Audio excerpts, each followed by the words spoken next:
Before the invention of photography, painting and sculpture was the only way to recreate visual reality, and as such, paintings during this time did not try, by and large, to do anything but recreate visual reality.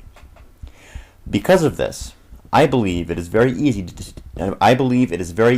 differentiate between a good painting and a not so good painting in much of pre-modern Western art. Simply put, medieval painting, and much of painting before that as well, does not represent good art. Much of it clearly tries to depict visual reality in a realistic way, but fails due to poor perspective. It wasn't until the Renaissance that perspective became truly understood, for even classical antiquity didn't have perspective quite figured out. This understanding of perspective is what gives a visually realistic looking painting its depth and weight.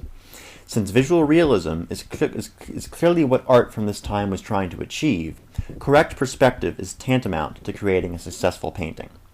Imagine the School of Athens by Raphael without correct perspective. The massiveness of the background architecture would be impossible to feel, even though the painting clearly had tried to achieve that. Good art has to have a clear goal, and if it fails in that directive, it fails as art. So what goal is present in modern painting? I would argue, in fact, that the goal is the same as that of the Renaissance. While the Renaissance was trying to depict reality, specifically visual reality, modern art also tries to depict reality, but not visual reality. Take Monet. He didn't paint any old scene and make it blurry.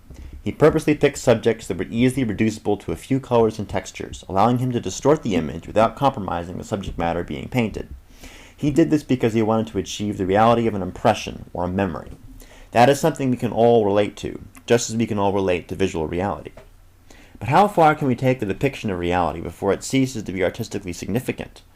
Well, that is definitely a gray area. But some artists have clearly crossed the line, and Jackson Pollock is one such artist. He described his art as motion made visible. That does make sense, considering that he liked to place his canvases on the ground and fling/drip paint across the canvas. And motion is a kind of reality, so it appears that he achieved his goal. Is that good art? I would say no, because the art of Jackson Pollock lacks technical facility. Oftentimes a good artistic goal is one that is clearly challenging, requiring impressive mental facility and technical facility. While I could give many examples of painting styles that exhibit both, let's return to the art of the Renaissance. At the time, the mental facility of these great painters was first and foremost the knowledge of perspective. However, what brought accurate perspective to life was the great technical facility of painters whose brush technique imparted wonderful lighting, shading, and anatomically correct figures to otherwise mathematically constructed images. This duality of mental/technical facility is present in all art forms, and forces the viewer to at once appreciate the ingenuity of a piece of art and to marvel at how it was constructed. What is missing in Mr. Pollock's art is a sense of wonderment. His painting technique is obvious. He threw or he dripped paint on the canvas. Andy Warhol, the great pop artist, once said, "Art? Oh, that's a man's name." While it's difficult to know what he meant by that, it's probably safe to assume that he was referring to the state of art in his time.